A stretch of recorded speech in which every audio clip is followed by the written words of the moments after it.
क्या आप जानते हैं कि महाभारत के युद्ध में सबसे शक्तिशाली योद्धा कौन था? आप कहेंगे अर्जुन या शायद कर्ण। लेकिन क्या होगा अगर मैं आपसे कहूं कि उस समय की सैन्य व्यवस्था में अर्जुन और कर्ण जैसे वीरों को भी किसी ने आधा योद्धा कह दिया था? सोचिए, एक ऐसा युद्ध जहां हजारों सैनिकों को मारने वाला योद्धा भी खुद को कमजोर महसूस कर रहा था। आखिर वो कौन सा पैमाना था जिससे तय होता था कि कौन शेर है और कौन सवा शेर?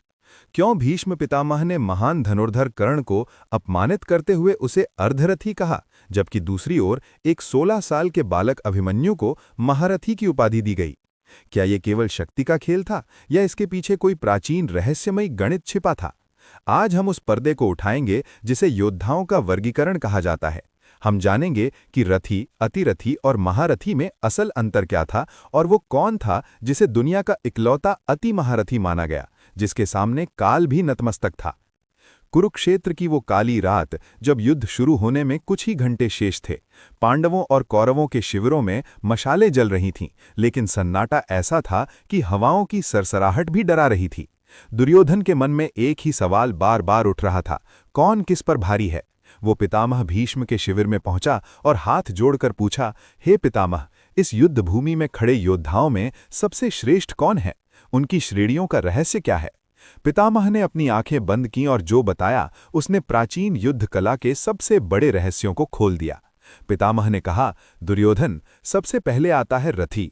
ये वो योद्धा है जो एक रथ पर सवार होकर अकेले 10,000 पैदल सैनिकों और 5,000 घुड़सवारों से एक साथ लड़ सकता है। एक रथी अस्त्र शस्त्र में निपुण होता है और युद्ध के नियमों को जानता है।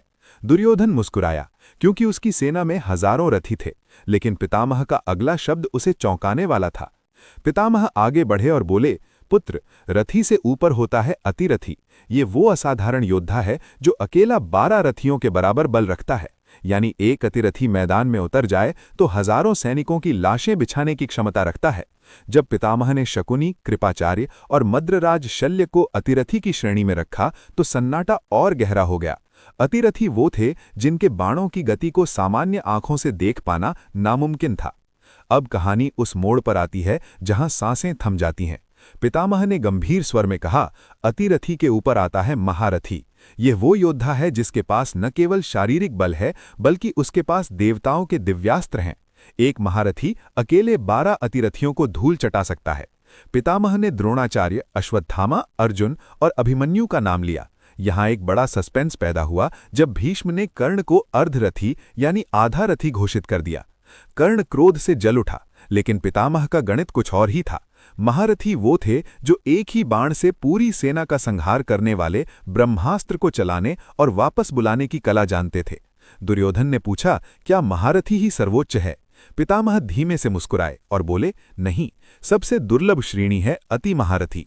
ये वो योद्धा है जो एक साथ 12 महारथियों से युद्ध कर सके। त्रेता युग में रावण का पुत्र इंद्रजीत इकलौता अति महारथी था जिसने साक्षात इंद्र को बंदी बनाया था।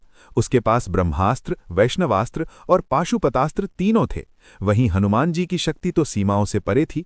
इस युद्ध में भगवान श्री कृष्ण और उनके संरक्षण में लड़ रहे योद्धा ही इस श्रेणी को छू सकते हैं। पितामह ने अपनी बात समाप्त की। दुर्योधन को अपनी सेना पर गर्व तो हुआ, लेकिन उसके मन में एक डर बैठ गया।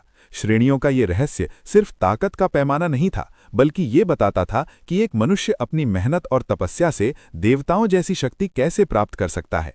लेकिन याद रहे, चाहे कोई रथी हो या अति महारथी, जीत उसी की होती है जिसके रथ का सारथी स्वयं धर्म होता है।